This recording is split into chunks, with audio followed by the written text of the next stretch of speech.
Good morning, Excellence family. Today is Title Tuesday. I'm Christina Swengas, our agent concierge, and I have the privilege of meeting with Paul Sarone, our title attorney. Good morning, Paul. How are you today? Good, Christina. How are you doing? Doing great. Always great catching up with you. This time we have some important changes to contracts that we want our agents to know about. Right. Following the Surfside condo collapse, a very tragic thing that happened in 2021, the laws have changed to protect your buyer.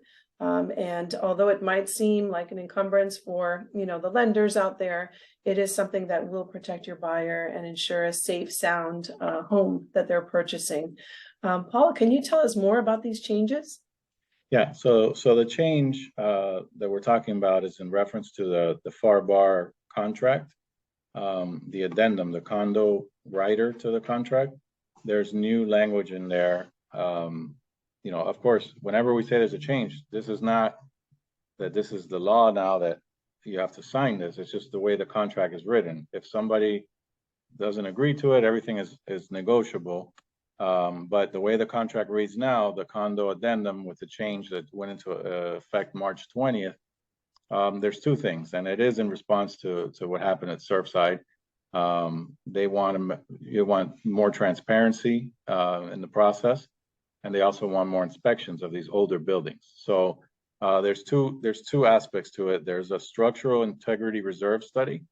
So whenever a building is older than 25 years, they have to do an inspection of the building to make sure that the structural integrity is still there. So that's what happened at Surfside. There were some inspections done, but they never had anything like the milestone inspection, and people were not aware of it. We came out after there was behind the scenes, there were repairs needed, but now it's a mandatory, this inspection that's going to identify any structural deterioration and recommended repairs, whether there's any unsafe or dangerous conditions, and recommended repairs. So now when you are selling one of these older buildings or buying one of these older units in one of these older buildings, this is obviously for 3 stories or more. So this is for higher buildings. It doesn't apply to townhomes or houses or anything, even if it's close to the coastline.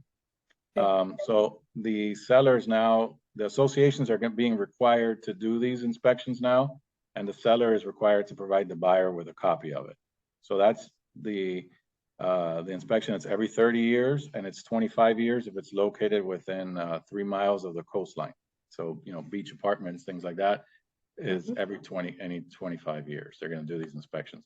So that's one thing. The more relevant thing, I mean, that's obviously relevant, but I think it's the first thing I mentioned, which is the structural integrity reserve study.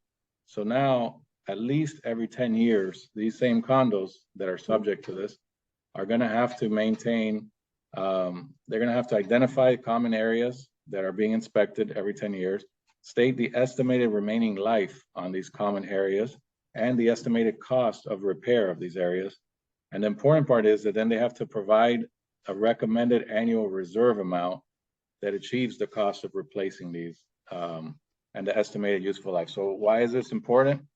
When you're buying a unit, you might say, well, it's a little older. They might be, doing some rehab in the future, but you have no idea what you're getting into. It sometimes, it scares people away from buying these older buildings because you think, well, they have their recertification coming up. There's going to be a huge special assessment. Now they're being required to maintain reserves and disclose it. So if you're buying in a unit and you see their study and it shows that certain things are going to need to be replaced relatively soon, and they have no sufficient reserves, then you can kind of plan: is this worth buying into at this price? Because I may get hit with a special assessment, or they're anticipating it to be this much. So it makes it easier to plan. I know some sellers are not going to like it because it depends on the building, I guess. It could be a good thing if you could show a buyer, hey, look, this is the report. You don't have to worry. We have plenty of reserves. The association is well run, and you're not going to get hit with a huge special assessment, and the building's going to be maintained in good condition. That could be a good marketing feature, but certain buildings are going to have to clean up their act because, we know from dealing with this, A lot of Mhm. associations are just, you know, kind of disastrous in their Mm. budgeting, and then people fight against obviously raising their annual assessments or their monthly maintenance. And there's a lot of buildings. I mean, I would say more buildings than don't that have issues with that, where they don't have enough reserves, and that's what they're trying to address here. Because Yep. unfortunately, that was part of the problem with Surfside too, is that there was a big resistance to pay to repair these things, and while it dragged on, then we had, you know, the building collapse. So Mm. they're trying to make it so it's upfront. It's the cost of living there. It might become more expensive to live in some of these buildings because they're actually going to have to start budgeting with reserves now. But everything has its good and its bad. Yeah, it's going to cost more, but it will be easier to get loans on Mhm. these buildings, because one of the main issues with condo financing is buildings not having reserves, lenders not wanting to loan Yes. there, knowing what's coming up. So more buildings are going to have the reserves now. It's becoming required. It's becoming more transparent. So, you know, if there's more financing available, hopefully that makes more buyers. But you know, condo buildings are going to be pretty picky for the time being. Well, and I think lenders will follow suit with that too. Yeah, And it yeah, makes sense. I mean, we're protecting lives, we're protecting collateral. right. Yeah, My investment, question right? is this, they do all those studies, they have all the money set aside.